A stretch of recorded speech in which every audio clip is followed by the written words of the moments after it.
Hey, what's going on, everybody? It's your homeboy E Short. Sitting here in my man room as usual with the ENL Sports Talk Show. Got my brother here, Les Miller. What's going on, Les? Brother E, how you doing, man? I'm doing great. I'm doing good, man. Above ground, man, is what counts, That's you know. it.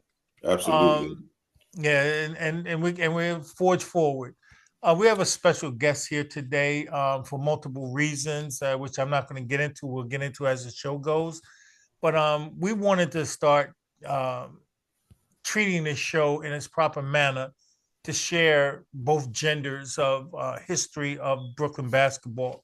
Hmm. So this name came up because of the talent and the knowledge and the respect that this person has garnered over their career, playing and even after playing as a educator. And so, without further ado, I want to introduce everybody. Kendra Nelson, how you doing, Kendra? I'm okay, E. Thank you for having me today. Thank you, Les. All Uh, right. I'm glad to be on today. Yeah, I Mhm. appreciate that. Why don't you tell the people and everybody listening and watching a little bit about yourself? Okay, well, should I start from my current days or you want me to go Go from when I back and first work your picked up the way Go to back. current. basketball? Go back into time. All right, so I want to say I picked up the basketball in in the mid 80s. I'm from Bed-Stuy, so I grew up down the block from Boys and Girls High School, Okay. and I lived on a dead end, and basically pretty much my community was a lot of guys. There's not that many girls that were in the area. And so picked up the basketball, playing with the guys. Used to play on the egg crates, that we put Mhm. up by the abandoned building. And eventually my neighbor figured out how to put together some plywood and we found a hoop somewhere. So we put it in the backyard. We had an apple tree. Cut out a certain part of the apple tree and we just would shoot and be dirt. So not that much dribbling happening back then. Um, but from there, when I went into junior high school, that's when I was introduced to playing the game between the lines, right? Not street ball, so to say. Um, and I was introduced to my coach, who became my coach at that time. He was my physical education teacher, and he was also my health teacher, which was Barney Davis. Mhm. So we started a girls' team, or should I say, I played on the girls' team at Junior High School 324, which is on Gates and Monroe. Mhm. And we had a pretty good team. I want to say we had 12 girls that was interested in playing at that time. And from Junior High School 324, I ended up playing in housing. We won a couple of championships in housing over by Farragut Projects. And from there, I decided I'm going to go to Paul Robeson High School. And that was about, I want to say Paul Robeson was about 3 years old at that time. Mhm. Okay. I think when I got in, the first graduating class, it was changed from Alexander Hamilton to Paul Robeson. And Okay. yeah, I came in as a freshman and ended up, I think that was when I scored 52 points. That was the highest I ever scored in the game, Wow. Boys and Girls High School. And from there, I averaged 30 points that freshman season in the game. Now, Paul Robeson back then did not have a gym. That Okay. none of our games were at home. Mhm. So was as the season ended, potential going to the playoffs, but we didn't make it far. Um, I think at that time I was all city. Mhm. I lived in the newspapers back then. And, and then I want to say honorable mention a couple of times as far as All American. Sophomore year comes around, I hit 1,000 points by the middle of my sophomore season. Wow. I think I was shooting a lot. It didn't feel like it. I felt like I passed the ball. But in the end, I reached 1,000, and I think the momentum started to be like, oh wow, she may hit or break a record. Mhm. Um, so I ended up going to the Garden. We won the city championship my sophomore year. Paul Robeson played John Jay High School, and from there we went to states. We didn't make it states. We lost by about 40, and I think I Mhm. had 46, but Wow. it didn't really do much for us at that time. Yeah. Um, I'm not sure as far as like player of the year. I think I was one of the first people to be consecutively player of the year for New Mm-hmm. York. Um, each year that I played at Paul Robeson, I will say that the opportunity for coaches to contact me and letters to come in and all of that was all new to me, and it began from my freshman year. Mm-hmm. And that was at the time where people with exposure was more coming from camps, right? You had Kathy Rush camp, you had BC All Star camp, 5 Star camp. I went to probably 2 camps, and that's when the communication with coaches and colleges began. Um, I graduated. I ended up having the opportunity to be recruited by some very good colleges. I want to say about 3 or 4 of the top 25. Um, Penn State, Georgia University, when Andy Landers was Mhm. coaching. Yeah. I want to say one more school. I definitely visited Howard University, Boston University. Uh, yeah, I had quite a few offers, but I ended up going to Seton Hall University because Okay. I wanted to stay close to home. Mm-hmm. Um, so 92, I graduated from high school, went to Seton Hall, graduated Seton Hall in 96. Okay. So transitioning from high school to college was a bit challenging because I was the New York leading scorer and I was recruited heavily. But then when I came in, was I basketball ready for the collegiate level? I think I was. Mm-hmm. But as far as conditioning and how things go, because it's a different game when you get to the college level. That's Yeah. correct. Yeah. Absolutely. I've experienced playing with college players, the open division in the summertime, Mm-hmm. since I was a freshman in high school. So I do know how to play with girls that are of a caliber of game where I can contest and be powerful with them and be a point guard if I had to, or be a big if I had to. Mm-hmm. So that experience I had, but it's just a different beast when you get into the college realm of things. Right. Um, The adjustment of participating, you have to be just as much prepared for that as you are with the educational part of the college experience. And so, how did you fare with it? I mean, was there something or turmoil or something in you that was hindering it, or did you handle it well? Or um, I want to say it's a culture shock when you have to run, lift weights, and I wasn't groomed that way when it Mm-hmm. came to playing the game. Um, I felt like I was court-wise conditioned, but not really the track star that they kind of want the point guards to be. Meaning like you got to hit this time. If you don't hit this time, you're going back at it. A full year, a full preseason, that was a culture shock to me. Mm-hmm. Tore my meniscus during my sophomore year, so I had to have a pool workout, like an adjustment for that. Then coming back from it, it took some time to get used to just managing and requesting just pool activity Mhm. and bike activity as opposed to going on the track every day and Right. running a 2 mile or whatever in the streets. So Mm-hmm. that was an adjustment. I will say, by the end of my junior year, we went to NCs, and that was a great journey. I think that was one of the first times that Seton Hall ever beat UConn, and Mm. Okay. that's Wow. when Michael Lobo was around, right? Yeah. That's That's right. saying something. That's right. That's saying something. Yeah. Right. So Yeah. that was a great experience. We went to the Sweet 16. I want to Mm-hmm. say my junior year, sophomore, junior year, one of those. Mm-hmm. But yeah, that was a great experience. And the 2 years that we went back to back, I wouldn't trade it for the world. Right. Mm-hmm. I also know that I wasn't happy playing the game anymore. So my senior year, I did not play. Oh, But okay. I was fortunate enough to keep my scholarship after having a conference with the athletic director, my parent, you Mm-hmm. know, and just was blessed enough to Right. finish Was college. what was that, not to be well, yeah, to be nosy. What Mhm. was it that changed, at least from your standpoint, that altered your perception and your feelings about playing and making, and then having to make that decision. Um, How did you handle after you made the decision as well? I believe in God.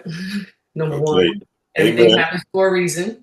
Hmm. Um, I honestly felt like I was recruited by my assistant coach. So I was all in.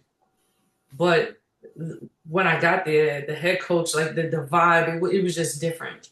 By my sophomore year, I was already saying I wasn't happy.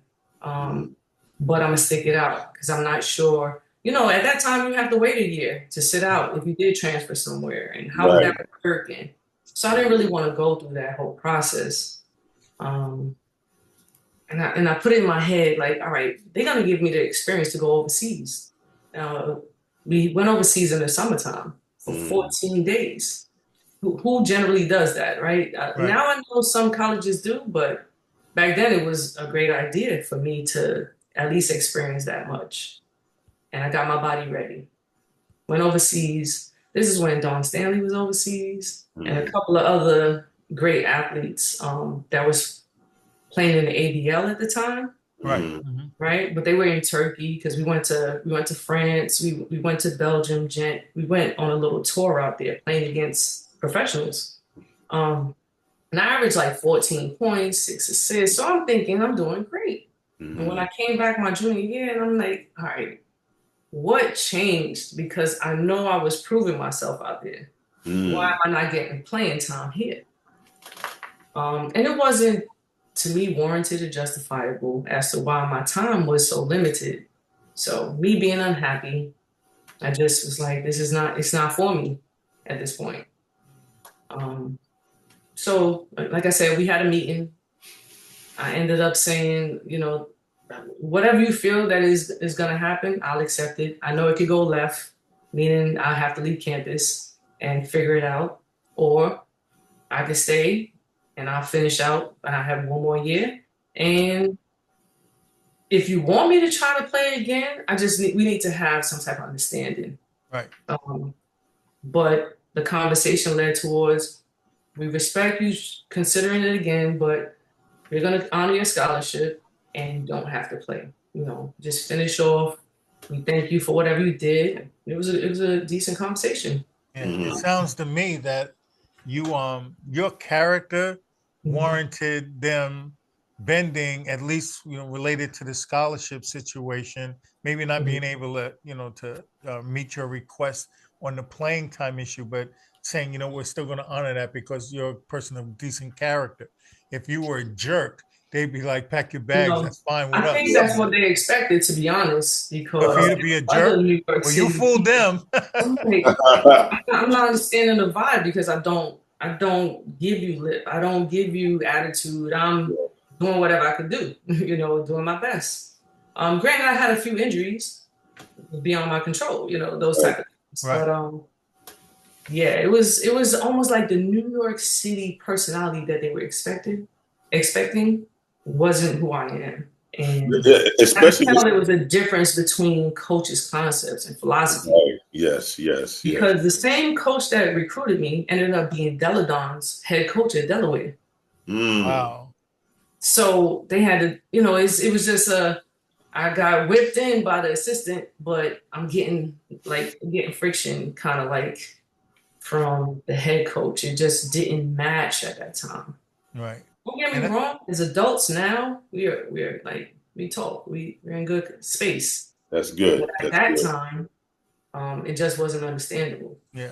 And it's a long-standing problem with athletes and head coaches historically, whether, whatever gender it is, that the Mhm. relationship is usually built with the student athlete by the recruiters or the Mhm. assistant coaches, because they're the one who's in the trenches doing the dirty work to, give you, Get them in. like make you feel comfortable and say, hey, come with us. Yeah. But then, that he's not warning you or she's not warning you and saying, hey, head coach is a jerk. Hypothetically, I'm just saying, Yeah. Right. I or they understand. don't like New Yorkers, or they don't like people from Wisconsin, whatever the case may be.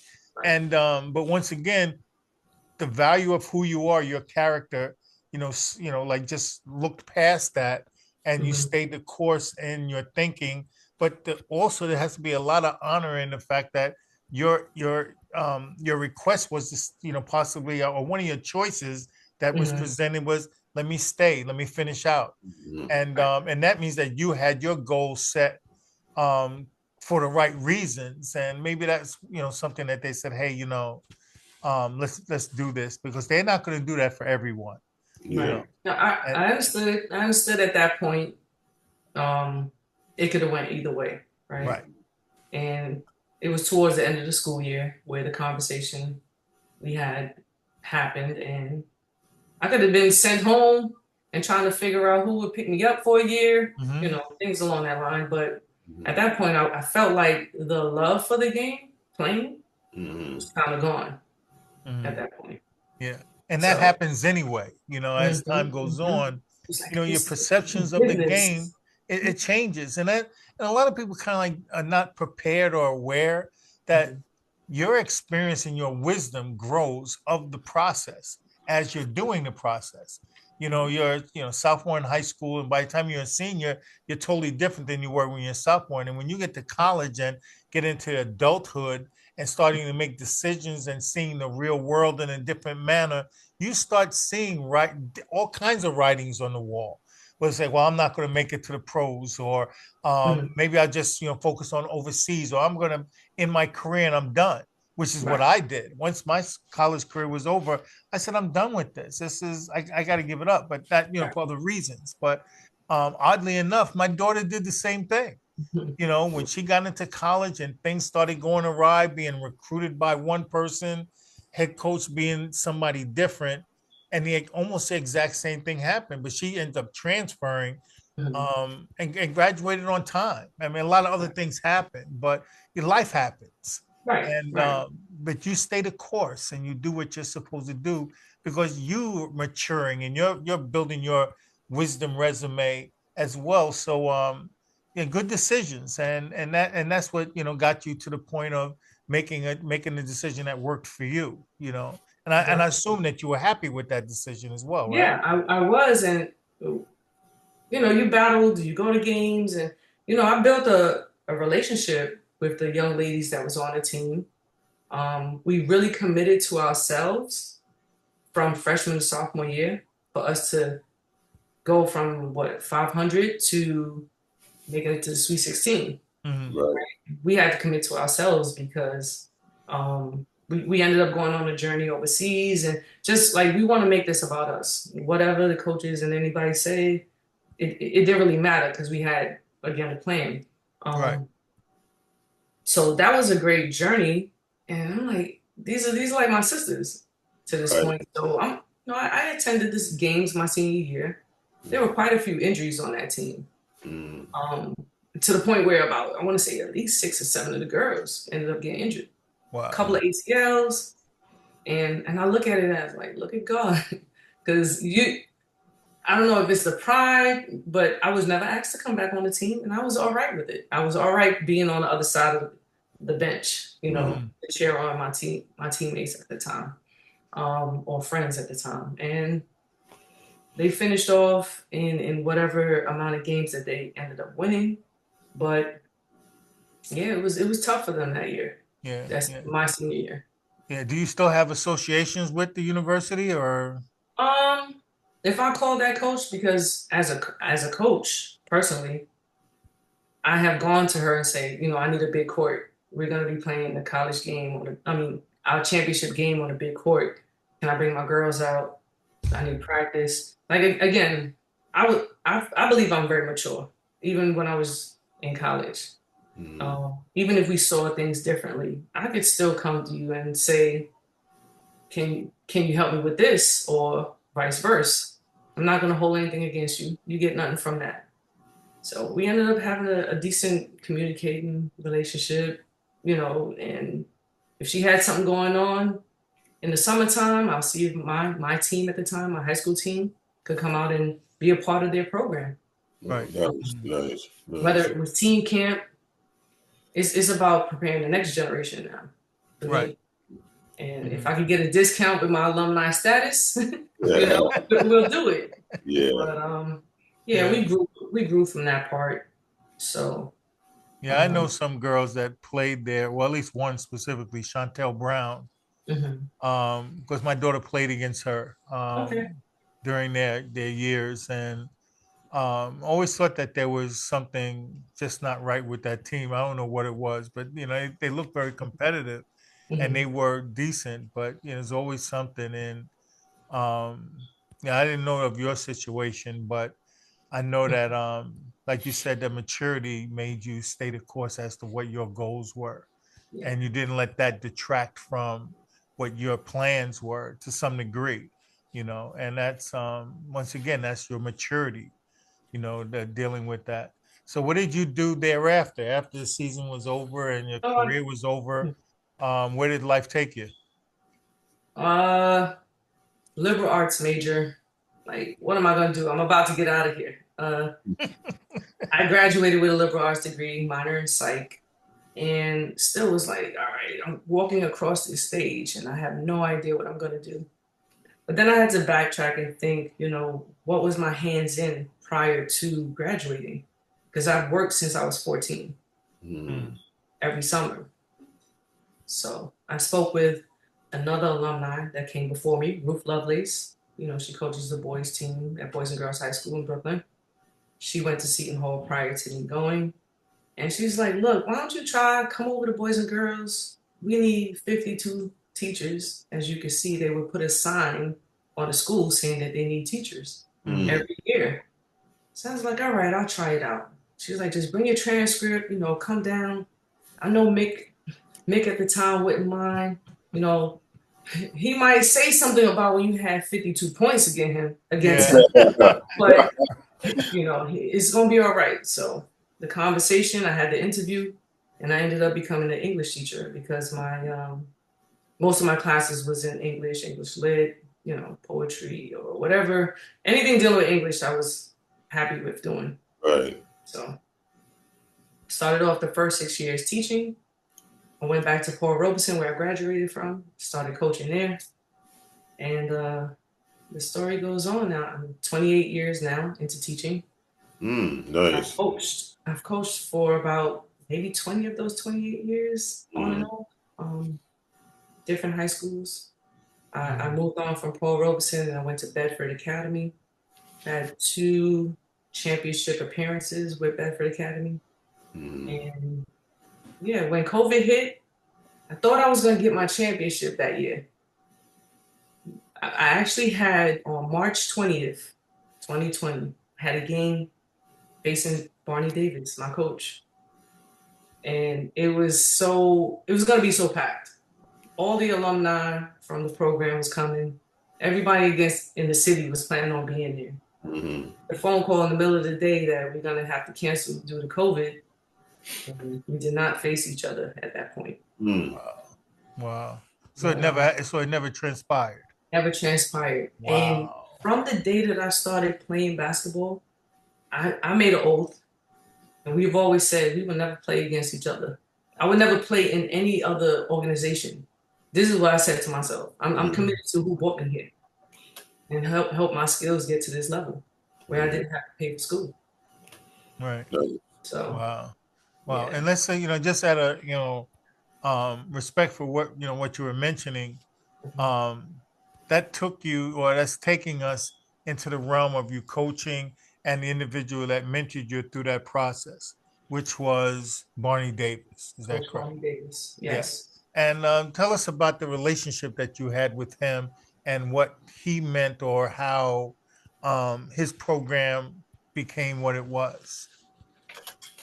Um, Man, my mom is a strict woman, and I start with saying that she's Panamanian. Uh, she had to trust him in order for me to basically be his. Mm-hmm. And when I say that, he was like my father. Right. 7 days a week, I was with him, and he would drive me to practice, to games, wherever we were going through the city. He took me to college trips. He I apologize for that. He's done a lot in the beginning all the way through. Forgive me. Forgive me. Yeah. Sorry about that. That's okay. He ended up, I remember one time having walking pneumonia. Don't ask me how I got that. And I wanted to play. And he just was like, I'm gonna come and get you. You can help me coach at this point, but you're not gonna play. I love the game and I love learning. So yeah, he pushed me from junior high school. I ended up playing with the high school girls. In high school, I ended up playing with the college girls. And when I say college girls, I'm talking about players that were on NC State, Howard University, Virginia Union, like real strong athletes to help my game get that much better. We sacrificed getting paid at 5-star camp in order for me to be able to get the exposure and only have to pay $50 to go. Right. So he has sacrificed a lot for me. I can only attest to it by saying that that was like my dad from day one. Right. And what was the name of the program for all the listeners that Barney had started? And So how did it, and excuse me, and how did that organization get started? We started off playing for Penn Wortman. He was from East New York, the East New York area. So Wortman Avenue area. Penn Wortman is a community center on Pennsylvania Avenue. So after representing Penn Wortman for a period of time, I ended up getting an opportunity, and many of the other players in the city, we got the chance to play for the Wheelchair Classics. In order to play for the Wheelchair Classic, you have to go to the hospital, right, see the patients in there, and write about your experience. When we went, he was also one of the coaches for the wheelchair team at the time. It was very touching. Like no one left without a dry eye. Like we were almost boohoo crying. Yeah. You get the opportunity to make these people feel elated that athletes are coming through just to spend time with them. So we came across a young lady. Her name was Shamika Walker at the time. She was a quadriplegic. And just her smile was like ear to ear. Every time like a girl would walk past. And so we ended up talking at the end of our tour. And he was like, what do you think about changing the name? You know, to the few girls that were there, changing Penn Wortman, like changing from Penn Wortman and representing something more. So we ended up changing the program's name to Mika, which is part of her name. But it also stands for Making Intelligent Kids Athletes. So our organization is named Mika Sports Association. Right? And we're talking about in the early 90s, and they still exist to this day? 88 to be exact. Wow. Was established. Nonprofit organization. We played. We went back and visited a couple of times to the hospital, which is Goldwater Hospital on Roosevelt Island. Right. And we are still Mika Sports Association. Hundreds of young ladies have come through the program. They've learned the game of basketball. They go to college. They're successful women. And yeah, we are still in existence. Yeah. And I tell you, that experience of going to Coldwater, you're not lying. It's a crying environment because, and I went through it myself. You know, in '77, it's unbelievable that you kind of, you know, it brings you down to earth. You know, you have all these attributes physically to do something, and you look at these people who have impediments for whatever reason, and you know, you can't be a cold child or a teenager in that environment. You go there, you open your heart up, and you'll see. You know, you count your blessings. You know, of your health and abilities, because a lot of people don't have them.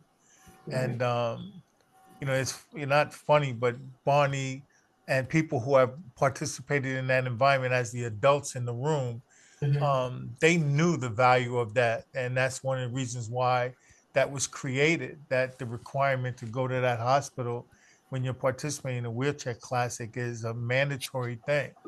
Right. And I would To hope that, understand. that there's a benefit to that, Right. for the athlete, you know. So to be a part of Mika, we still kind of require the young ladies to write an essay. We give them a theme, a topic, and they just share however they could relate the topic to either being an individual, right, Hmm. and to being a teammate. Mhm. How would it impact the team? So we keep that going.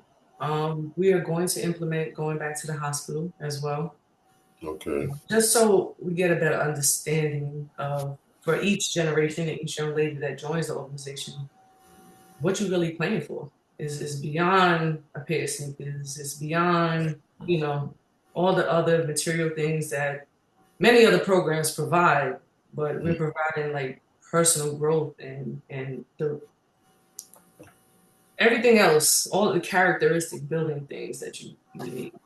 Right. Yeah. Hey, Les, let me ask you a question. Aren't you aren't you feeling like this common theme associated with everybody that we've interviewed on the man side about their coaches and Yeah. how that is always like, you know, you're not bigger than the game, and it's not just about the game, and it's about life and building character in people, and and Kendra, that's been a common theme of all of the coaches in the male side of things in Brooklyn, what they've all brought to the table for all of us that have played, and it sounds to me that Barney was in that mode, and some of the guys know who he is because he coached them as well, Yeah. and I was and just his gonna his legacy really kind of like speaks for itself as we've been interviewing people, you know. mhm. I was gonna mention that as he was becoming ill throughout the COVID shutdown time frame, um, Hmm. and I realized I'm the health proxy, right? And decisions are being made, and a lot is going on quite quickly. And then we're in the rehab facility. He's getting better, and we hear on the news the game breakdown is coming on. So let's turn to ESPN, and we see John Sally is on there, and he's talking about the game, and Hmm. then he brings up his former coach, which was Coach Davis, Barney Davis, and he talks about not getting like into your own head, and coach would be like, just because your name is not in the paper, it doesn't really mean much. Like, you don't have to keep looking at it. You know what you did, right? To try to keep you down to size. So there's Right. a lot of little subtle lessons that he has taught on the boys' side of the game as well as on the girls' side of the game. Mhm. But it is great to just see that people have not forgotten about him, and Yeah. when they get a chance, they pay homage and do what they can. Yeah, well, it's funny because the stamp that you put on young people, you can't fight or argue it, and you can't hide it. Young people know what you're doing, the community knows what you're doing, and everybody sees it.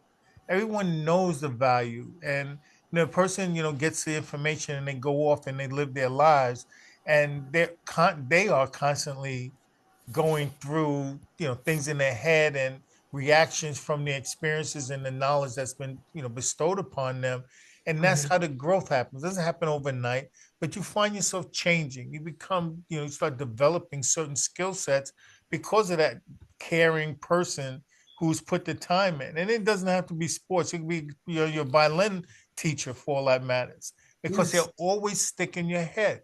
and Hmm. and and we have a lot of people that touch us during our lives, but Mhm. for the most part, those are, it's not a secret, but it happens constantly for people who become mature, effective citizens, because you've learned things from different people, and that wisdom starts growing, and it's I the can hear you. seed that's Okay, planted. get my picture on.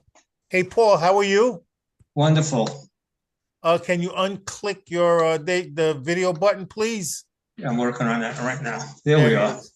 Okay, great. Yeah. Hey. Hello, Thank you. everybody. Just to let you all know, this is a very, very good friend of Barney Davis, Paul Grouper. He's been pushing me like to no end to Only do a a year. show It's about only been a him. while.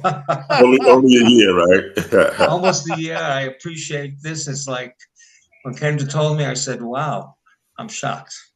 But I'm here now. Happy All that right. you're How here. you Thank you. doing, Paul? Wonderful. Thank you. Paul Gropper, actually, but Yeah, doesn't matter. so prior to you coming on, Paul, we were, Kendra was expressing like the growth and the beginning of this Mika sports program and talking Yeah. about Barney and the things that he did for her during her career and for others. And so that's Go, where go, we go, were go, when go, you go. logged in. Go. Okay, Um, great. I'd like to know if you like, what would be your take on Barney, who was a very close friend of yours? Well, me and the boys only knew Barney for like 50, 60 years. When he first started, Mika and Kendra was his first superstar at Robeson. And we've been coaching together, me and Barney, in tournaments, and started with boys, coach girls. I coach girls high, private school my son went to, and just want some tribute to him and to Mika. And I remember one time having the opportunity to play against a couple of his friends from back in the day on a Saturday. Right. Just a 3-on-3, 4-on-4, and I'm realizing like I'm being taken everywhere. I'm like, okay, no problem, Dad. Like let's go do this. Yeah, it was an amazing journey to just know that I was taken in. I was taken into his house. I met his mom and his dad, Wow. and his sister. I've had the opportunity to build a relationship with them. My mom also had a relationship with them. They all have passed. Yeah, it's been a beautiful journey just being under him. I didn't realize that Kendra went that far back with him. His parents and stuff. Wow. Yeah. That's a long time ago. It is. Yeah, and that by Kings, I want to say Remsen, Right. Rock Avenue. They used to live over there, Avenue J. I want to say. Canarsie, yeah. Right. Yeah, and a lot of people don't understand. I was saying to Kendra, as we were talking, that it's a common theme, Paul, of the coaches of Brooklyn who have given their all, and to ensure that in this sport of basketball, that players learned the game and learned how to enjoy it, learned how to develop and add value to the game. Historically, and a guy like Barney, can you speak to, what you, at least from your vantage point, what you think that he has provided for the athletes that he has worked with and developed over the years? Well, not only did he work with the athletes, like you said, to play on his team, and Kendra knows this, you had to write like an essay about something. He would give him a topic before the season would start. He would read the topic, and then he would honor that person on Martin Luther King Day. So it wasn't just only coaching. He was a great coach, but it was the extra things he would do. He would take the kids home. He knew their parents and stuff like that. And a lot of these people, like Kendra and other people, teachers, lawyers, doctors, TV personalities. So a couple of NBA players, WNBA players. So helped a lot of, who knows how many kids he helped get into college. What TV personalities? Who are you talking about? Well, if you're up at 11, TV personnel on CBS News, Alicia Reed. She's a Mika member. She's an alumni of Brooklyn Tech. Right. As well. So yeah, it's quite a few young ladies. Oh yeah, I'm just joking. No. I mean, he has groomed so many to be successful. At least, a sprinkle of what he has. Because of course our families also has an impact on where we are in life. But all of them would say it's a sisterhood right now. Even when we went to one of the toast he had, the roast, whatever it was, my other friends had never been involved with that. They said, "Wow, we didn't realize he had all these." You know, they're women now. They were girls when he played. Started with him. They were like so impressed. Said, "Wow, we didn't realize this." All these people he touched. Yeah, and that's the beauty of over 350 million people on Right. this continent, Yeah. that there are so many great things going on that we're not privy to. And Right. you're wondering how did this person get to the climax of their career in whatever they're doing. And you don't know what building blocks were put in place to make this person who they are.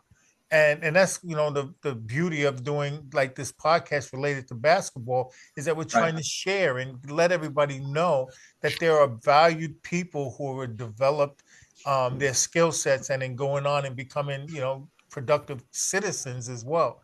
And that's important. And Can I his mention one? numbers that is added up, that people that he has helped, are a number that we don't need to know what it is, but we know Right. that it's impactful. I'm sorry, When Kendra, he what were you was gonna say? when he was very ill, in ICU, he was coaching at Spring Creek at the time, and wanted to know who's going to take the kids home after the game. And he had one of his former players that just graduated, was helping as his assistant coach. He asked me if I was going to go to the game, and I said, "Coach, I'm staying next to you. This is like where I think I'm supposed to be right now." So he would communicate with Angie, which is one of the lead referees, to say, "Can you just make sure that my girls get home safe?" That's he's still thinking about the Other players. people, yeah, that's right. And Yeah. then his motivation to get better quickly was to have a barbecue at the end of his journey, which was around April, May.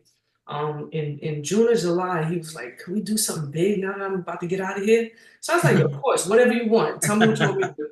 So we started having a barbecue, and he ended up catching COVID, right? So he wasn't able to attend the barbecue physically, but we FaceTimed and passed him around to everybody and just try to keep motivating him to be able to get better to come out. Mhm. How did he get COVID? We don't technically know, but he got back into coaching. As soon as he Yeah. got out, he was on the sidelines. It didn't matter. He sacrificed himself. He still would try to drive the kids home, and he was very ill. Wow. So Yeah, he did this, like you said. There were many nights we would travel around, drop the girls off, or when he was coaching boys teams and stuff. Remember one thing, for someone, well, Darryl Robinson. Everyone knows Darryl Robinson, of course. Yeah. He was his first, Barney's first like superstar player, whatever he played in the leagues. It was one night, it must have been like 8, 9 o'clock at night. He says, I got to get these birth certificates in tomorrow. Got to get Darryl Robinson's birth certificate. If you don't get it in, he's not going to be able to play. So we headed down to the neighborhood there, found him, got his birth certificate. He played for us in the Fort Hamilton League. He played with us up at Portchester and stuff. He was Ken was his number one female player, and Darryl Robinson was his number one boys player. Yeah, because Darryl mentions him all the time when we talk. Oh, Yeah. I got chills. I just spoke, and you read what Darryl Robinson wrote on Facebook, right? Yeah. Did you read that? Yeah. That was. I get misty when I read it. I had to call him. I said, Now you're a big softy, Paul, man. You're a big softy. I know. Yeah, I try my best, and Oh man, you're gonna make me misty. That's not nice. yeah. But the value of not just him, but the concept of what he does, that's in others, to always give. And what they're given is trying to teach you to do the same thing, to give back, pay it forward. And living that life, it brings, like a non-monetary, joy to you. And you all know this, man, because as a competitor, that the things that you get from competing, that joy is, you can't bottle it and sell it to anyone. It has to be taught to you. and in order to teach it to you, you got to participate. Right. And he's one of those catalysts that does that. And I find it to be kind of weird to me, and not I didn't know him, but it's weird to me that that names that have done that, they flourish throughout Brooklyn when people start talking about sports. There are names that are synonymous with, that what we're speaking about. And his name is actually on the top of the list when it comes to women's basketball in Brooklyn. There's nobody that comes second. The second place person, I don't know who they are, because they're not talked about in that manner. So it's kind of like he's a standalone success story, Yes. and I haven't dropped the ball in discussing this. We had to take time and things being done, but I'm glad that we did do this because people need to know what this man accomplished for the sake of especially for women athletes. It's kind of like that time frame, Kendra, of 92 and even like 88, and on, was when women's basketball started really becoming important. And you're in that forefront time frame. So you want to speak to how did that, that transition for at least from your understanding, what was it like knowing that you were at the top of your game, playing for this gentleman who was really fantastic, and the game of basketball for women changing and getting stronger? What was that experience like for you? I feel like the generation that when I came up, the girls in the program only showed through their actions the loyalty to the game, to him, to learning, because it ended up taking us. Like we would see, like my idol went to Howard University, right? Darlene Beale.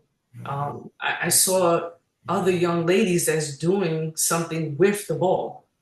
Like they're not only playing great on the court, but they're in college. They don't have to pay for it. So I wasn't thinking at the time, when I was in junior high school, that college was the concept, right? It wasn't really thought of. But until I was like, okay, I'm getting better because everybody's recognizing it. Okay, I'm in the paper again. I really was not one that would like boast about it, but the journey took me, all right? And I just went along with it. And he was a man that said, all right, stay humble. It's gonna come. Prepare yourself, be humble, it's gonna come. So I did whatever he told me to do. I didn't play with any other coach until I went to college. And when I came home from college, I still played with him in the summertime, right? So as the game transitioned and people are now chasing to play ball at AAU and this and that, it's like if I could get into college and I didn't have to play AAU and go to every different state in order to be seen, I know I could get the next generation seen because I have connections. The thing was, he knew how to get certain coaches in the building or people in there to see if you had the skills to be on the next level. It's not about you chasing and not building your character and building all the things that it takes for a college organization to say, yeah, I want you. They want the full person. They don't just want somebody that can play basketball for Right. 1 year, can't keep your grades up, you wilding out, and they send you back home. They don't want that, right? They want somebody that's going to be there to graduate and to make their program better. Right. So, Well, his program was called Nate. Oh, sorry. No, I took that recipe and I do it with my girls. Like if I have the opportunity to get coaches in, I'm gonna have a showcase. If you show that you could handle certain things and your game is as good as it is, I'm gonna get you into a place in where you could play. Mhm. Right? Yeah. Coach What were wants you you going to to say, play. Paul? Well, the name of his organization was Mika, Make Intelligent Kids Athletes. He wasn't recruiting. When he first started, girls were just starting out. They didn't know anything. It was all fundamentals and stuff like that. And he kept developing in within. He would play top teams and he get players like Kendrick that he would develop or she developed with him. And they start playing the top teams, competitive against, top teams and, summer leagues and stuff. You walk down like one guy, Larry Payton, You know that name, right? You know Larry Payton? Oh yeah. Hmm. Okay. So his daughter, Larry had played for Barney, whatever it was, and his daughter, he lived on the island, I think it was. And one day he went to a tournament. He sees Barney still coaching. This is after X amount of years. So he says, Barney, can she try out for your team? He said, try out for my team. You played for me. You're one of my boys and stuff like that. No one tries out for my team. Just bring her down and she can play. And who knows how many other stories like that. Wow. And then at the end, it was like second generation girls playing for him. You know, mothers play for him, the daughters are playing for him. And it was unbelievable. And Yeah, like game Kendra knows said, game. You know. right? Yeah. Like Kendra said, he would get the showcases. You know, he gets coaches coming down and, you know, getting kids into schools and stuff. It was amazing. Yeah. You Well, know? I have a question regarding that since it's glad you guys mentioned that. What is it like with respect to what your experiences were um, with such a successful environment? What do you think the state of the game for women in Brooklyn specifically? Do you think that it's grown in the manner that you think it should have grown, or is it struggling, or what? Just just give me your take on it. And Kenji, you start first for what matters. I would think like similar to when I was telling you how there's so many small schools now that the issue is the schools are not growing. You know, is everybody has the opportunity to go everywhere. So to me, with the game now, girls basketball, there's a lot of different tournaments and a lot of places to be, which I think is a great thing for the game, right? Now we don't only have one tournament to play in, like West Fourth. We have we have Rose Classics. We have, just different pockets of the game where girls could display their skills. Now, is there a lot of practices going on? I'm not sure what these programs are actually, how they're building out their players. I can only attest to what we're doing. Right. So I love the fact that women's basketball has just blown up over the last 2, 3 years, and the world is now coming into where I think women's basketball should have been for the last maybe 20 years, because there's been so many other elite players that have through this game. Mm, But for where it is right now, I love it. It can only get better to me. right. Um, what I would hope the change of direction would be was the race issue and how to be a fan of women, right? How to be a fan of the game. I think that needs to be taught, sadly, because the media play against the animosity and keeping up that angle, we're better than that. Right. We don't need that in this game. We need our skills to display what we could do. Yeah. You see Right? less? So, You so see that part, less? that part, I'm tired of the negative being the hype or the highlight of, or the title of something to catch the people. That Right. shouldn't be. Yeah. Les Skill and I should catch talk the people. about this all the time when it comes Mhm. to men, that the game, like how the game has changed. Mhm. And what has happened, and people can dispute what I'm saying, but you just think about it and just reinforcing what you said, Kendra. Mhm. Entertainment has infiltrated itself into the game of basketball or professional sports. So Mhm. then it also trickled down into every other level because everybody wants to be like Mike, right? So Mhm. whatever happens at that high level, it trickles down into all the other avenues and age groups. And by having that in place, it becomes like these conversations that are not related to skill sets, learning, teaching, strong programs. It's all Right. about other things, and the narratives that come out are always pitting things to start controversy instead of focusing on the fact that it's fun, it's this and Mhm. that. And the other side of the coin is that it goes in the other extreme with participation trophies. Whereas you don't get, like, Right. there should be no trophies, Yeah. and oddly enough, Kendra, I run the largest basketball camp in the history of North Carolina, 20 years actually, Mhm. in the Charlotte region. And we have showcases. I run the shop, the director for the whole 20 years. Mhm. We don't keep score Wow. at our showcases at Yeah. all. at all. No score. No I need mean, to. it's a showcase camp, Mhm. and you're showcasing your skill sets, and so it kind of takes away the entertainment value because people say, "Oh, he scored this basket, or he did this great," and it's all this celebration and stuff going. It doesn't happen. So, in order to control the narrative and tone it down, sometimes you have to do extreme measures Right. so that the value is still being given to the athlete.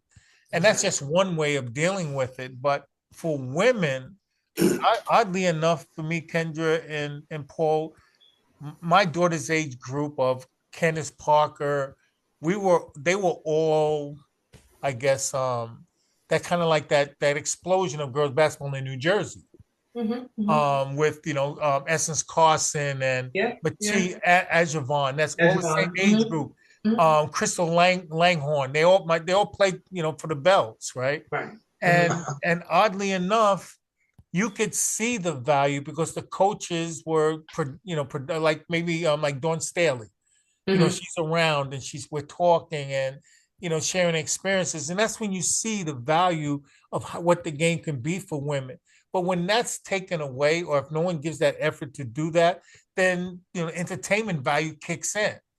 Right. And I think that that's what's in the way of the goal that you're speaking of, Kendra. Yeah, unfortunately, but I think it's going to change course.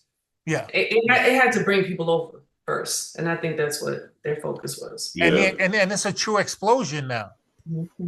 Because the 18,700 people at that championship game. Yeah, I mean for the WNBA games, I mean the places are jam packed, but also I just want to say this: women's basketball is probably one of the best sports that there are because they play the game according to the rules, and hopefully that won't change, but they play it like smart. They play it fundamentally, which makes it, as a spectator, you enjoy watching the game when there's that level of play there and those type of things happening. But what do you think that the girls' game, what they need to work on? Well, as far as what I say about the women's is the WNBA, it's like they're an overnight sensation. It took them 29 years to finally get a couple of generation players like Angel Reese, Caitlin Clark, Juju Watson's coming up, Paige Beckers is coming up. So now all of a sudden they're getting a contract, $2 billion contract from Ion. I watched all the games, and it's a different game, like you said. It's played below the rim. It's getting a little rougher, of course. Yeah, physical. And the worst part about it is, and I don't usually complain about anything. I watch 1,000 games. WNBA refs a little weak, So just to say that, but the future of them now it's unlimited. And I knew when this new contract comes up in November, they're going to walk out because they're in control. It's like when Magic Johnson and Larry Bird came to the NBA, it changed. Yeah. The NBA a generational player or players, they're the ones that move the needle. Yeah. What you just said, I just got chills. That's exactly what I tell my friends. And they say these two players that came in this year are generational players. Right. Yeah. And it's funny because, and this is a funny thing, Paul, sorry for cutting you up. The generational side of my statement, it actually happens every year. But it's whether or not, let's just transition that into, let's just say, Kendra, your experiences at Seton Hall, like there's problems, things happen. But whether or not that generational player gets the opportunity to be who they're supposed to be, that's the other dynamic that can happen because they can falter, give up, not really, handle it well. But every year there, but I think now, because of the way the game is, and maybe the entertainment value is helping it a little in this situation, but they're starting to see the value of it, which we've known all along. Leslie and I are parents of girls, so we're not stupid. We've known all along. Plus we have wives, so and moms and sisters, so we understood that value that's there. The world is catching up, and in the athletic stage and the theater of basketball, it's a joy. It is. And you still get the same thing. It's the same meal. It's just that someone else is serving you, and it tastes just as good. And as a matter of fact, even better in some situations because the fundamental side of the game because I'm an old purist in that sense. Mhm. So the value of the women's game, it's going to, take effect the way it should. And I think it's going to take time because everybody is not, on board. But as time goes on, like you said, Paul, the contracts, those things will change it. The way Yeah. that the way that the league possibly decides to get on board and really do what's right and see the gem that they have. And that's really the key. Understand what you have. You I really have think Yeah. uh, the pivotal moment also for women was the soccer team, U.S. soccer team. And Mm, fans, to be honest, as far as teams and trying to get what we deserve, that right. That's right. that whole song, they are the pivotal moment to where teams are being looked at as we're gonna sell out this arena. We're constantly and UConn, their legacy of having such a large fan group for so long is just it's all coming together, yeah. right? But Mhm. it started, I think, on a professional level with that USA top Yeah, soccer team. and I would even go a little further and just saying because what we've also have had is certain darts hitting the wall. You had Maya Yeah, Moore, you had yeah, UConn, and they were yeah. all over the place. And then you go even like go even further back. That Cynthia Cooper. Those they've always been there, but no one's ever Mhm, like really tied it all together.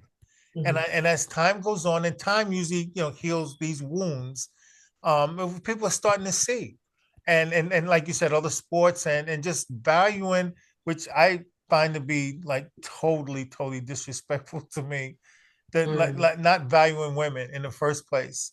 And I Right. almost use some curse words, but I just don't. Well, But what but you it but it bothers me, what and you and do with for the excuse me, yeah, no, but it Mhm, bothers me a lot yeah, because I have a wife and I right? respect her so much. It's ridiculous. And my daughter as well, and friends, family, and everything. So I don't understand why it doesn't, like it didn't click in the rest of society's minds that something so easy for me to understand. mhm. But it's great that it's happening now. And the best part about it is what the future holds, and Right. that's good. That's to me, that's exciting. Just anticipating what we're going to see. You know, Or what you did at those games, the showcase games, not keeping score. That's something that Coach Davis would do or has done in his practices. If he would say, "Wow, that's tremendous." That's like the perfect thing. Just look for yeah, the fundamentals. But because coaches like Hurley and these type of guys, or the women's coaches, they might see a 5-star guy score 40 points, but doesn't help a player up. He doesn't run a backdoor, doesn't do this. This way, you just concentrate on that. right. You have no idea. Someone will say, "Well, that girl didn't score. She didn't Mm, score, but she did everything right. She yeah, could Mm, play for me." and that's why you have to Superstar, also good. understand though when you're doing a Right, showcase, you're right, showcasing talent, and if you put definitely. other things in place that are going to hinder that athlete, as a Yeah. showcase director, my responsibility is to make sure that Oh, everybody gets a look showing their best self. Right. So I good. have a responsibility to say, Yeah, look, fix your tie, fix your skirt. Why are you wearing that kind of makeup? Comb your yeah, hair. These are for Right. right. your interview because a showcase is an interview. Mhm. And if you don't, and I'd be lacking in my skill sets as a person in that role by not allowing every athlete. So we decided don't keep score. And plus, it keeps the parents' mouths shut because they will interfere and they get in the way. But if you do it and you say, look, now there's nothing for them to say, to keep them out. And that's why the athletes like constantly work. And we did girls. We had Tiffany Mitchell from University of South Carolina. She's in the WNBA now. She was and oh, I forgot the girl's name right quick. But we've had quality athletes that have played and they got it. They understood. Their parents were in agreement with it as well. But you Mhm. have to change the culture by doing these things that are inclusive to even the average player, Right. development. And that's what Barney was kind of like about. So, these are the things that make, coaches, loved and respected by others, you know. 100%. When Yeah. Monty was coaching those girls, like Mika and stuff, she'd been coaching boys, in East New York and things like that. The parents always getting involved. When he coached the Miga girls, parents never really bothered him. In other words, they believed in what he was doing and they respected him. And they didn't complain, didn't do that. They just say, okay, she'll get her opportunity, and things worked out. And obviously, like I said, when we went to that tote roast for Barney, my friends were there. To this day, they always bring up. He says those women and those girls are like tremendous. They love Barney. They had tremendous jobs. They raised children. The children are playing now. I say, wow. They were like, I say, well, I've been with them. I see what was going on. They kept saying, well, I'm really impressed. And, that's how he did it. It's just, he was an amazing person, like he said.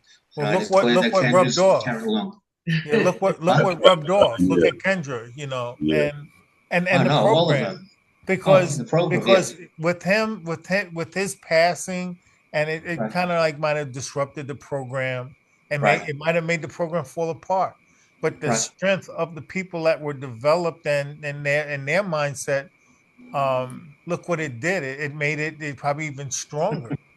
It gave you even more of a drive to make his legacy even stronger by maintaining and fulfilling the legacy of what he believed in. And that speaks volumes and it supports what your opinion is of him, Right. and that there's a lot of value in that, and he's to be commended in the effort that he put in, because once again, as Kendra's a perfect example of what happens when you show support for an athlete in their lives for what they get into, and that's the real hero in this process. But when he started the program way back when, probably when Kendra might have been even before Kendra, and he was the coach, the president, head of the organization. He didn't have any board. He made his decision. He would talk to us about. Say, He had me. You had a board then? I was a silent partner in the back. Okay. Yeah, but he had help, but he didn't have. He was the coach, and he would run the schedule. Then they had guys that would help him, like Rodney would help him, and other guys names that I heard, and that. But you said you had Satch Young, right? Satch Young. Oh yeah, okay, that was right. Had him. He had. Rodney. I grew up with that knucklehead. Be nice. He's going to watch the telecast. I know. Yeah, I spoke to him a couple of times. He was one of, and had all those, like you said, all the boys who played for him. Keith Williams and guys like that. Guys who, Dal Robinson, Andre Stanley, and then of course his hour. We'll say hour, and plus it was his claim to fame was we played a Portchester tournament 2 years in a row. Okay, the first year. No one knew who we were. Who do we have? Dal Robinson, Jeff Houston, Tyrone Latson. That's the first year. So we're playing against, Bernard Toombs, Lois Moore, all these guys, and we win that championship. Then the next year we go up there. We have Andre Stanley, Tyrone Latson, Jesse Massey, and we walk into the gym for the final game, and we're playing against Albert King, and Albert King says, "Hi, ref, how you doing?" Said, we got no shot of winning this game. How are we going to win this game? And there's Lord sitting in the stands and stuff. And you say, how can we win this game? Well, P.S., we win it. They call offensive goaltending on Albert King just like 5 seconds ago, like almost at the buzzer. And we went crazy. And I might have said something to Mr. Lodge. Anything favorable. Paul, didn't I send you the article about that game? Yeah, that was the first year, yes. First year, I think I sent both of them to you. I'll double check, but the second one. Plus I talked to Jesse like every Sunday. Jesse and I talk because we're friends. Okay. And he talks about Barney all the time. Oh, he was traveling. He was in Pittsburgh, wherever he is. Barney would play games with him. He'd bring the girls. But it's funny you say about this Portchester. Here we are, guys who were there, knew everything. First year, we sort of knew who played. Second year, we get confused. Now, when you say get confused, when we go out to dinner or they go out to lunch, we're arguing. Who played that first year? Well, we know Tyrone Latson played and Jeff Houston played, blah, blah. And then when we recruited the first year, guys from Canarsie, we didn't have Curtis Redding playing. So, of course, the guys from Canarsie, the assistant coach, and they say, "Oh, you can't win. You don't have Curtis Redding playing." So, well, we got these other guys playing. We had McAllister play one year. Oh, Big McAllister Ten. played with us. Big Yeah, he Don. played with us. Yeah, he played with us, and it was fun. And if you speak to Jesse and mention to him how small the gym was, your room there now is bigger than the gym we played in. It was like one of those tiny gyms, balconies and stuff like that. Was that the Don Bosco tournament? No, just it was called the Portchester tournament. It wasn't Don Bosco. Okay. And another little tidbit, but this is could be folklore, could be real, could be folklore. My friend and I was sitting on the bench, with Barney and stuff like that. And it might have taken one whistle or two whistles, and the ref says, "You two guys get off the bench." He said, "You guys are getting too crazy." So we said, "Okay, well, we'll go in the stands." That was funny. Like, And in case you know what? I believe the ref because just a little bit I've known you. You look at me. I'm a calm, nice guy. Now the other guy that was with me is a little shaky. He's been thrown out of. He said, "You're calm." Like, you want me to pull out the text messages? Oh, those were bad. I apologize, but I was like upset. That's why when Kendra called me and she says to me, because we're on another part, whatever it is, she says, "Eric Short." He said, "Eric Short. It's not the name I've been involved with. There's another person I've been getting in touch with." So she said, I said, well, I was so confused. I had to call somebody else, my friend. She said, "You're not going to believe what's going on. It took us a year to get a podcast. Now we got two." And, and I was a little. It's all because of you. You know the right people. I know Eric Short. I know Eric Short. And we didn't know Eric Short and those type of guys, but because we were on the other side of town, whatever it is. But we knew LIU guys. Paul Lizzo was my main man. I love Paul Lizzo. To me, he was like whatever. But I was his captain, man. So okay, Well, we knew all those guys because we went prior to that when Roy Rubin was there, and then you never knew this guy Yogi Barry Peckman. Name sounds familiar. Gary, yeah, his last name is very familiar. Yeah, he was like one of Lizzo's. Well, what happened was we were trying to get kids into Long Island University, so I knew Lizzo. So the two players we keyed on were Darryl Robinson and Gary Hooker. You know the name, Gary Hooker? Are you kidding? Really? You asking me that question? Gary, I was supposed to go. Gary he ended up going to Murray State. Right, correct. I was supposed to go there. But I didn't redshirt. I went to junior college 20 minutes from Murray. So I know Gary pretty well. Yeah. So we had these two guys that we were looking to get in LIU through Lizzo and stuff like that. For whatever reason, didn't work out. But when Darryl played up at Portchester, that's where Kremens saw him play.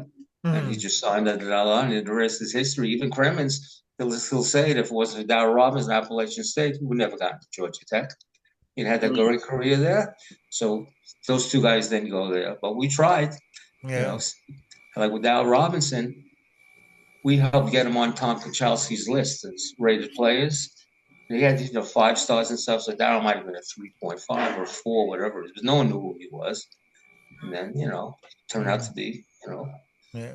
a nice career. That's the legacy of Barney, getting guys in the right position to be able to be exposed to the talent that they play in, For sure. Then he had the contact, so it's like if you send a good player there or a nice kid, you can get other players to go to those schools. And he was telling me about schools that are right away to the coaches and stuff. I never even heard of these schools, besides the big schools, But he was, great man. Yeah. And Kendra, what were these championships that Barney earned when he was coaching high school? First one was with me in '91, Paul Robeson, and the second one was with Medgar Evers. Okay. Yeah, I don't recall the date. It was pretty recent. I want to say 2008, 9, somewhere. Is that recent? Yeah, it was pretty recent. Yeah, right. Well, I think he's the only coach in PSAL that I know of that won the A and B championship. Okay, and the A championship was played in the Garden. Or is it A and AA? One of the two, yeah. Right.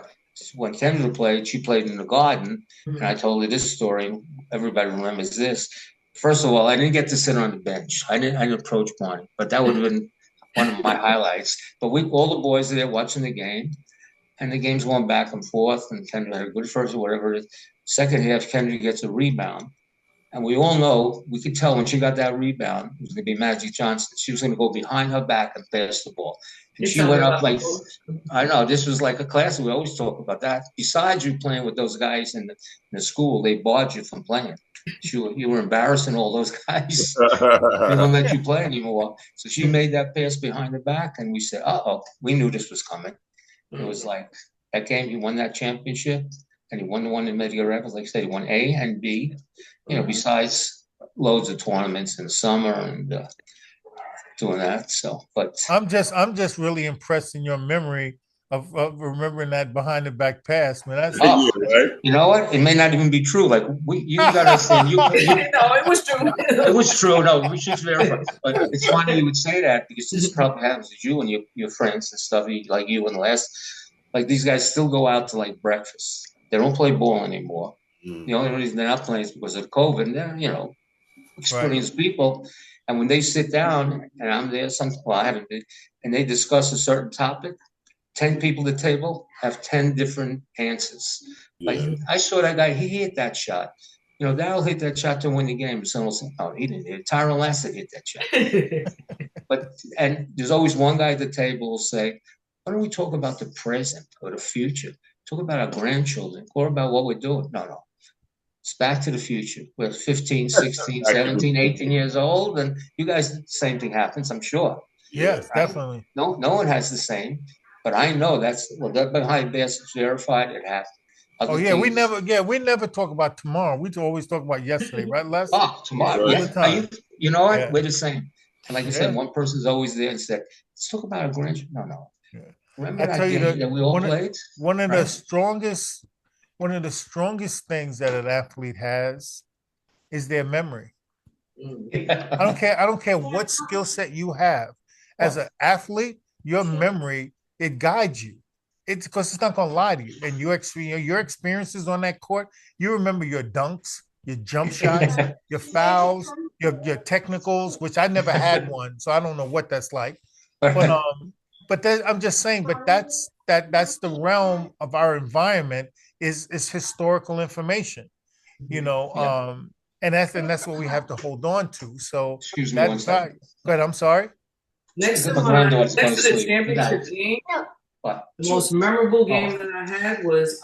Excuse me, I'll be right back. I got to be back. I got to get the kids' treats, grandchildren. I'll be right back. Okay. Sorry. Already had the treat. Okay. CCNY. That's what it was. CCNY. I think I ended up scoring 41 points. We won by 1 point against August Martin High School. That was a good one. Wow. Right around that time is when that Puffy incident happened, and it was a stampede. I don't know if you remember that time. Yeah, I do. Mm-hmm. But that tournament was a 2-day tournament, and I want to say I broke the city record of scoring that time. It was like 2,111 points, and we just won by 1 point. So that is one game that stands out. I wish I had that on video. I would show family members that particular game because next to the championship, that is my most memorable game. Wow. So let me ask you a question though about your scoring prowess. Do you think coming from New York, going to Seton Hall, and getting all them buckets was a hindrance in how they treated you there? Because we have a reputation when somebody from New York walks into the place and they scoring buckets, everybody's trying to mess with them in a sense. You think that had anything to do with your time there? There's an elephant in the room and you just can't pinpoint like what it is. Mm-hmm. That's how I felt, that there was this loom of a New York City rep that I come from New York, but they didn't recruit the person, they recruited this right. So and I just had that like, all right, you're trying to push my buttons, but you're not gonna I always felt like it was something I just couldn't like get them to state it what it was, and it wasn't really pinpointed like directly, but I know it was something. Well, I think later on in life I found that out when I went to college. When I talked with my guys, it was like, yeah, man, you thought you was cool. You was from Brooklyn, so they was hitting me harder. You know, they was doing this. You know, A that couple of kind of thing. elbows, of course. Yeah, Everybody's fighting differently for a spot. You Yeah. know, somebody that's coming from not the inner city is trying to think that they got to match some type of aggression. Yeah. Yeah, I've caught quite a few elbows. I'm back. Sorry about that. No problem. I had to take care of my granddaughter. Oh, nice. How old is she? My granddaughter's 5. Mm-hmm. I got a grandson 7. Mm-hmm. Who's a hoop stuff? I don't know how to pick that up, but you know, she goes to clinics and stuff like that. But Okay. they're Nice. nice. So Nice. she had to get her treats. Yeah. Okay. Okay, Grandpa. That was fun. There you go. At least you didn't Yo. say great grandma. You know, I'm watching you, Les. Remember, I got a lot of connections. You know, I thought you were a nice guy, but you know, I don't know about that. Grandpa's okay. We're all grandpas, right? Nah. Somewhere. Yeah. Somewhere. Yeah.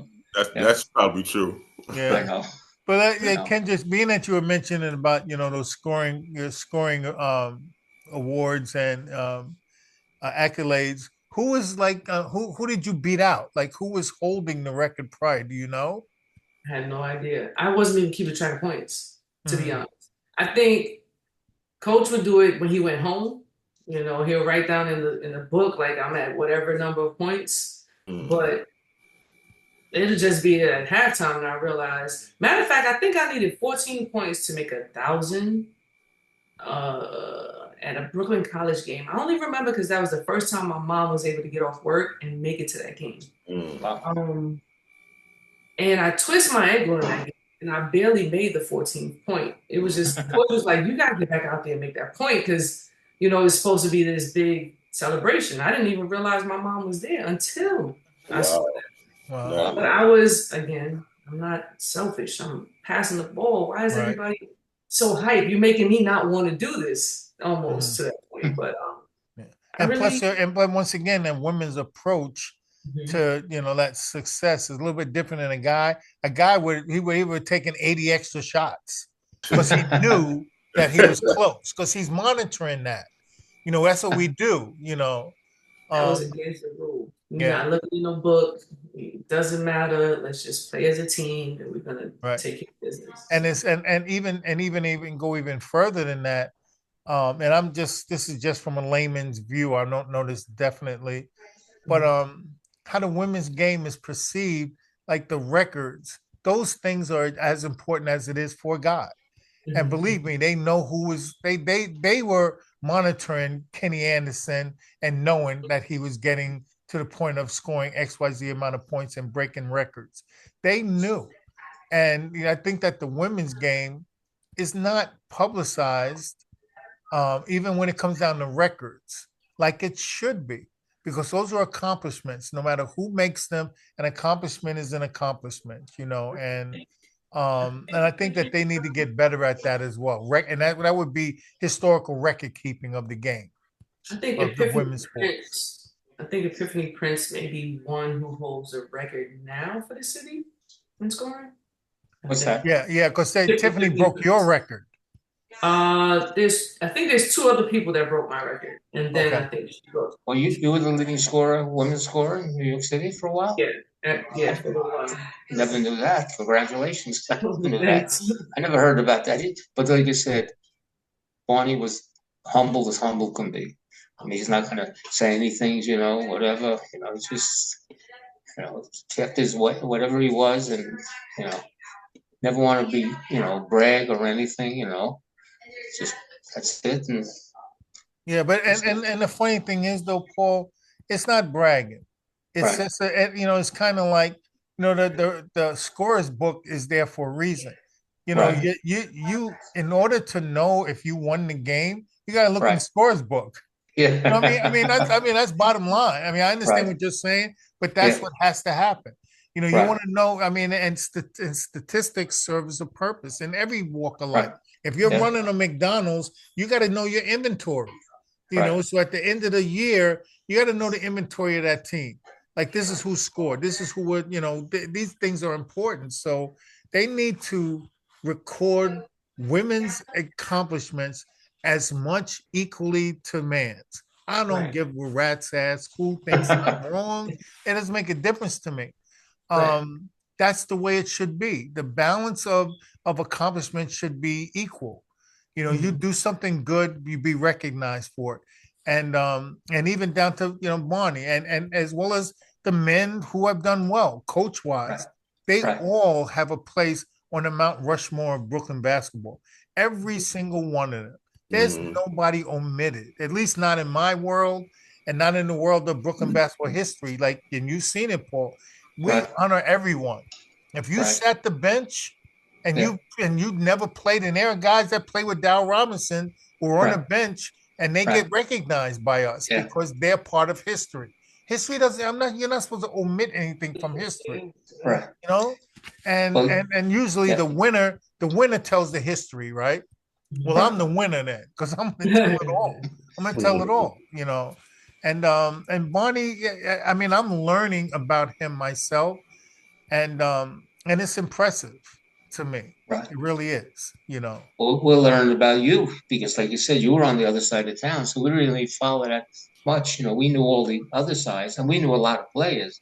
But now I have something you can do in your spare time. If you don't really, you have a lot of spare time. You should do that about the history of women's basketball. Who the scorers were. Keep track of those things, right? Yeah, You have and nothing I else to and, do, and I right? and I had yeah, but no, I'm I'm glad you teasing said you. no, That's no, a good you're one. no, no, you're Yeah, right. You're and it's I'm funny teasing thing you. because Yeah. you weren't in the Right. call Right. when we initially started, you know, and Right. meeting Kendra. We talked about that, Oh, did you? and we what our intentions are is to start opening up the floodgates for the women's side of the history of Brooklyn basketball, Wow, that could be interesting. which we have been neglecting, and there's a lot of reasons for it. Number one is that Right. we do this casually. Number two is there's a lot of history. There's a lot, and just articles alone, just to, you know, for you, Kendra, to know, I put out the articles of, you know, everything that's happened since 19, I think 1936 is the oldest article that I have Wow. of basketball in New York City, but I have like for Brooklyn because I have access to articles. And so we've been just pushing the men's side because there's so much, and I can't get out of the 60s and the 70s because there's so much. So, you know, but and then jumping over to the women's side, this is the focal point and start of Yes. sharing that side, which has to be done because otherwise I'm being negligent in what I'm saying I'm trying to do. I have a transparent view of the history of Brooklyn basketball. And I'm not being transparent if I omit, you know, the women's game. As a matter of fact, that makes me an ass. Well, So you know what? After this podcast, having great Kendra Nelson on, plus Mika and all this stuff, you're not going to believe how many responses you're going to get to some yes, I will. people who played. You'll see, you're going to get unlimited. I mean, it's going to be, That's it. you're going to get calls. Oh, I played for One of Brooklyn Tech and this year, and I did this and I did that, or whatever it is. It'll be just like the men's. You're going to be over, but better hire somebody to take care of this for you. before the Mary Bertrams, you had the August Martins, right? So August Martin athletes, women athletes, were very, very good. They had the championship for what 5, 6 years in a row, I want to say. So before the Bertrams and the South Shores, we got to go back to the August Martin era. Oh, definitely, yeah. And a couple of those era young ladies from that era played for Mika as well. So we Yeah. have a lot to dive into. Can't wait. Yeah, and it's important because, you know, people don't know, and even sharing it with, you know, the access of and I don't know if it's like this with on the girls side, but one of the things that Leslie and I have constantly been, you know, thinking about is that after all of these years, and we're talking like, you know, 45 years ago, the guys that played in basketball in Brooklyn in the 80s, they all talk to each other because of social media. And Paul, you notice on that page, like everybody that's played, they're just about, we're all in there. And there's nowhere else in this country where guys that or women, whoever that played in an era, still communicate with each other. I live in Charlotte. James Worthy played at a school like 10 minutes away. And I talk to the coach all the time because I run my camps there at his school. And he says, guys don't come back. Guys aren't around. Nobody knows where they are.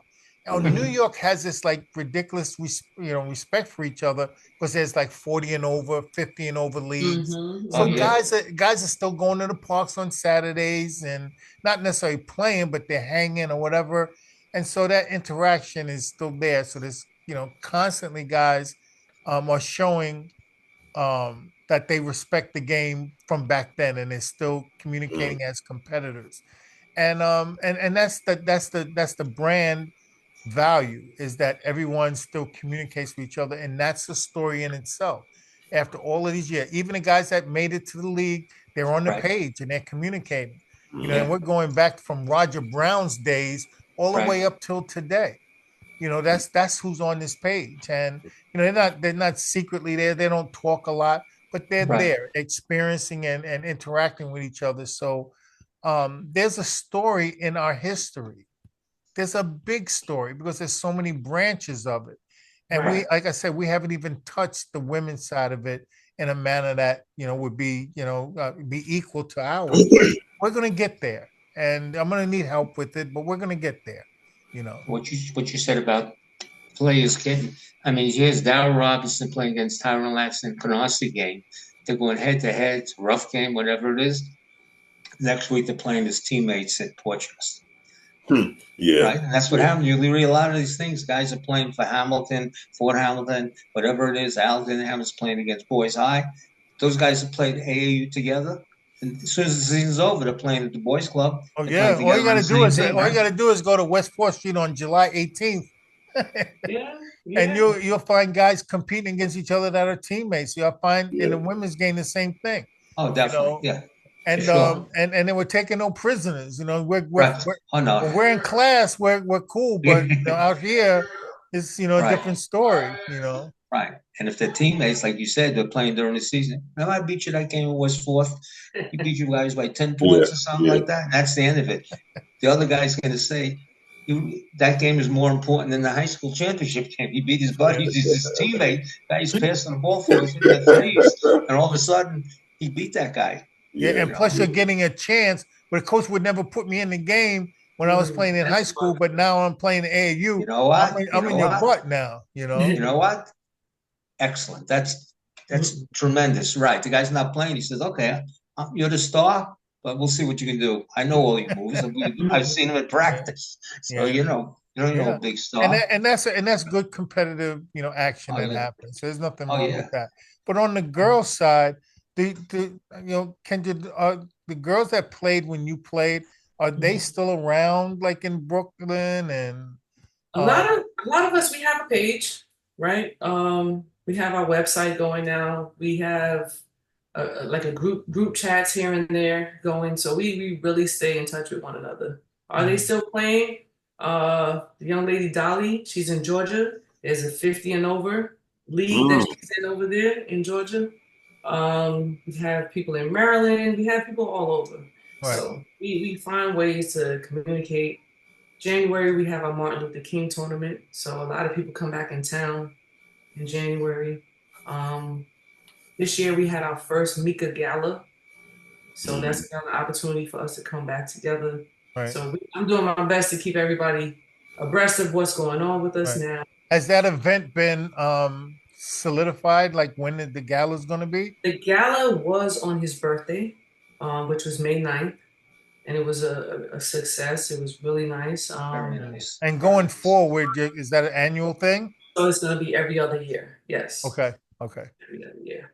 Oh, it's going to be an annual. You can have it again this year? No, next year. Every other year. You said annual.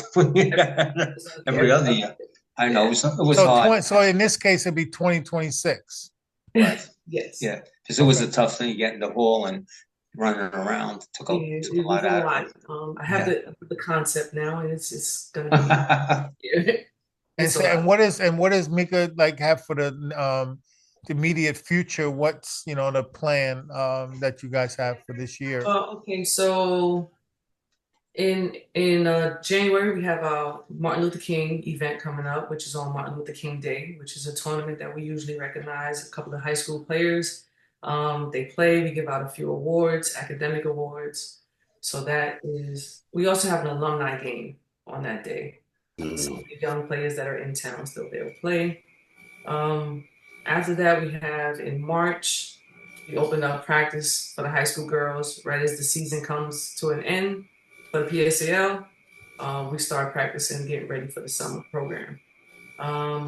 In May, we recognize we have some type of memorial event, Coach Davis on his birthday, which is May 9th.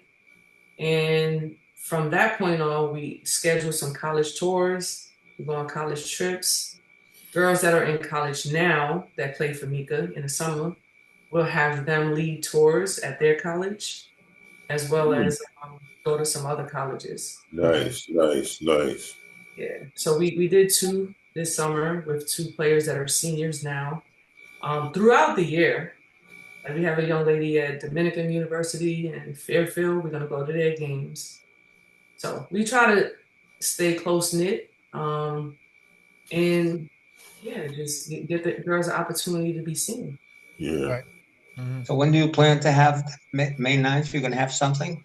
Yes, we're gonna likely have a memorial game. We want to see if you guys want to play. Want to see what? What was that? What was that? We want to see if you guys want to play. You got jokes, You right? like Yeah. Mark? Breakfast I Well, went tell you to, some of something. you guys said you wanted to play, so You we're know gonna what? put something together. You know must what? be These talking guys to are cool. Les because you're not talking to me. Those guys tell me all the time, because not these guys, but I have other friends who play in the 50s, 60s above. That's what And we're you talking know, about. We're right, gonna and invite y'all down. These guys are so blah, but that's another number. But they're ready to play because originally they want to have something in the summer. Some guy said, "Well, we'll play." I remember when I Yeah, came he to. came. Ira asked about that. Somebody asked about. Yeah. So just pencil these guys in. So I'm But gonna put together a basketball event. Definitely keep us in the loop, Kendra. You know, No, you're going to come down and play. And let us know So about May that. 9th, and I will reach out and I'll send you the flyer of what we're gonna be doing. I expect to see you 2 guys playing with my boys. See what's going on. I'm coming cheerlead and have a beer. Well, that's for I'll sure. bring my walker. I got a walker. I'll bring my walker. I got a walker too. Other day, but it's You funny know, I you see say a Brooklyn that. Tech shirt. Coach Davis Right, out there for what 10 years, I want to say. And Brooklyn Tech. Yeah. Yeah, 1977. 77. Okay. Yeah, that's the brainiac. That's the brainiac man right there, man. Oh yeah. Oh, that's true. But he went to Stuyvesant when he was. Who went to Stuyvesant? Barney Davis. Barney's was very, very, very intelligent. Very intellectual. Yeah. My brother went to Stuyvesant, man. That's crazy. And he's intelligent too. In those days, it was like, the school was like 2x4 school on 14th Street, wherever it was. Right. Now it's a mansion now. Yeah. So the kids who went to Stuyvesant were like top of the line. Yeah, but, my brother had skipped he had skipped a grade. He was like a brainiac, man. So. Like the SP and all that stuff. But so they'll be ready. They're ready to play now. They're actually, like I said, but this other guy I know, not this group. He plays in like the 60 above leagues. When he recruits for those leagues, it's fine. But then when he goes to the nationals, he's playing against former NBA players. Right. So then he's got to start recruiting stuff like that. You talking about the senior games that 60 they play above? in Florida? Yeah. Mm-hmm. Yeah, that's the ones, right. That's the one. He just came back. They played in Utah. It was the senior games there. His team came in like 3rd in the division. They got 80 and above playing. Also, how's that? I guess they played a short way, whatever it is, but 80 and above. Could you imagine that? And I'm sure when the ball goes up, they feel they're 15. When the ball's on the ground, they're diving for it. Paul, you're a work of art, man. You make me crack up laughing. It's all true. Yeah. But they don't have anything like that for women, like in New York. Like, but you know what? Not yet. But I'm pretty sure it's gonna happen. Also, in Eric's spare time, you can get that organized down in North Carolina. Start with 40 and above, and then you keep going, and then just keep adding to it. Kendra's ready to play. Yeah, I could just imagine, man. Like everybody's out there with canes, and you can start a wheelchair team. Icy hot, yeah. Icy hot, that's right. If you check instead on of YouTube, a concession stand, it'd be icy hot stand. You know, you check the YouTube with 50 and above. When first one this guy said, I said, did it play a slow game? He said, no. He gets hurt, and they're playing all out. There's no icy hot. I mean, well, even these guys, Barney's friends, when Barney would play with these guys, they would play every Saturday. Then after Saturday, we'd go to the diner. The diner would have ice packs ready for them. They'd sit there and they'd be there for hours just talking Lindenwood about Diner. this. You know. Lindenwood Diner, you've been there, done that. You've been all What those diner you places. talking about? Is it called the Kings County Diner? Right I next know. to the So, emergency room or something, you know. well, that's But what one other woman, one of the guys who were playing, they sometimes they have heart problems there. So she said to him, "You can't play out in the boondocks. You're playing in Queens and your doctor's in Brooklyn or wherever it is or Long Island. You got to play close to at least where there's a hospital or something." Because it was getting bad at the end. At the end, it was getting bad. Guys were like pushing themselves. But if it wasn't for COVID, would they still be playing now? Possibly. Some of them still play. oh, because what COVID threw a wrench in the process, I guess. You As got well. it right. Then they'll tell you, well, the gym, we couldn't get the gym, all of the above. But I know, and they still be playing. Like 3 or 4 of them still play, looking to play in these oval leagues, and these 3 or 4 are still pretty good. Yeah, I could imagine, Right. and it's fun. I mean, because you once again, you don't look at the future. You look back and you say, "I used to do this," and Definitely. I can still, add value at my level. Because you do have an understanding of the level that you are at and who you're playing against. We're all in the same boat. Right. But it's fun, and you get through it because historically, our lives were changed by this sport. So, right. Definitely. and it's hard to let go. It's really hard. Let me end with this one. This summer, we decided to have a fun day. So all levels of Mika played. The high school girls played, the open girls played, and coaches played. I think I had 2 runs, like game was 7, right? So we could keep it going. Right. Had that many people there. I was like, okay, I need to Sub. sub after 14 points. I did not score the 14 points, by the way. But up and down, we barbecued. We had a good time, spending time together at his park, where he usually have his practices. Right. And since he passed, there has been a butterfly that comes by on a regular basis. So I know he's watching. Okay. Wow. I like that. Yeah. I like that. Yeah, without a doubt, Yep. Well, as we've been on here, talking about a lot of great things that have been going on in the history of Brooklyn basketball when it comes for women and when it comes to Barney Davis and what he brought to the table in that realm. And I just want to thank you, Paul, for pushing for us to do this show because it does it met the criteria that you did say. So thank you very much for pushing us to do this show. Kendra, you don't know just how important it was to have you on the show and to share your experiences and your career with everyone. And like I had mentioned to you guys, the women's history is going to start, picking up and starting with this, basically kind of like this show. And I just want to thank you guys for being here and sharing those experiences and your experiences with Barney Davis. Les, you got anything to add with that? The only thing is, I'll add for me and all the boys and all his friends, and I'm sure for Kendra, we appreciate this. And I apologize for being a little bit of a nuisance, but it was something that I believed in. And we got it done finally. And when I speak to Kendra, what's going on, it was a little confusing. So, and when is it going to be on? Yesterday is going to be on, you said? No, I'll probably have this out this late. So it'll probably be by sometime between now and tomorrow morning, I'll release it. You're kidding. Oh, you're the best. Because other people say about podcasts, it takes weeks. It takes this tomorrow morning. It'll actually be ready in an hour after we end. Oh my God! And who's better than you? And I'll probably be in the bed before that. So I got to take my Sominex and a couple got of games pills on tonight. You're not watching games tonight? No, man, I'm going to hug my wife up, man. Sorry. Oh boy, you're tired, right? And watch Lifetime and watch the Lifetime channel. Yeah, I've been watching hoops all night. I mean, they got Wemby and I'm playing. only kidding. I'm gonna be all in the game. I'm only There's kidding. all the games. Wemby's playing and Doncic and all those guys. And and last thing on my part, women's basketball, Caitlin Clark, Angel Reese, all these women got me by the summer. It's usually I'm into baseball. I couldn't get into baseball. I watched all Caitlin Clark games. I watched all WNBA games. I watched the finals. I was like, hooked to the nth degree because, and then when they get those two other players, Paige next year and Juju Watkins, it'll be like NBA almost. You'll say, wow, remember all those years? But it just happened overnight. Yeah. 29 years. Not really though. Let me tell you something. I've been watching women's basketball for like the last 5 years. Oh, wow. On my DVR.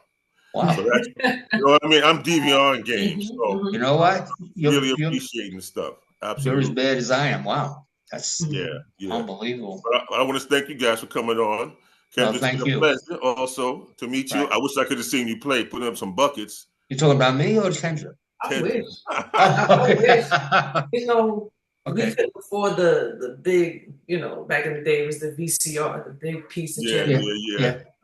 But I wish I did have some footage to remember and see. I feel the same way about myself, man. It would have been epic, man, to see some of them dunks. yeah. How are you feeling, Eric? I'm good. I'm doing okay. Okay, I mean, you look good. I mean, just to speak to that real quick, my health is doing good, and I decided not to have that surgery that I mentioned. So, oh really? Yeah, it's because I will no longer be here if I have it. So, you don't want to do that. So I might. The odds are better off that I chance it and be here for another 5 years than to have a surgery and which will lead to my demise. So, what would the surgery do for you though? What would it do? I mean, it wouldn't extend your lifestyle, your life, right? Yeah, well, the way things are now, I'm extending it because I'm doing what the doctor says. Okay. Accordingly, so and that's what I've been doing. So why rethink it? I'm not going to reinvent the wheel, and then I'll leave it up to the Lord and let Him make that decision. And He's let me stay to talk to you. So okay, and that's an experience. Right? Yes, that's it is. And for some reason he wanted me to sit down and have a conversation with you. So. Okay, and you want to know something? I apologize in front of everybody. As soon as we hang up, I'm sending the emails out to all the boys, and they're going to be so happy. And I say, I apologize to the guy. He apologized to me a couple of times when he spoke to me, and he got a little excited. He said, well, that's how I am. And we were good friends for a while, and then all of a sudden, lost touch because he never got back to me, whatever it is. But now you're my buddy. You went from not on my list to number one, number two. I appreciate that. You don't know the chills as we talked and get misty, and it's great. Well, that's okay, man. That get misty up as much as you like, man. It's cool with me. Because you're talking to two criers right here, me and Les. I mean, we're criers, man. I'm good. Okay, I'm serious. I cry every day, so don't worry about it. Honestly, way back, really, seriously. Well, one of the reasons why I didn't give that speech at the thing, because I would get misty and stuff. Same thing going on, about the video. It was just the final buzzer. I woke up yesterday, said, you know what? I would like to go on, and I'm on it. Whatever happens, it was meant to be, and I made it through, and we all appreciate what you did for us. Okay. Yeah, exactly. All right, that's great. So listen, everybody. Once again. It's another end of the ENL Sports Talk Show. We appreciate you guys tuning in. Appreciate our guests, Paul Gruper and Kendra Nelson. Once again, we appreciate you guys, and we see you guys at the next show. Thank you very much. Thank you very much.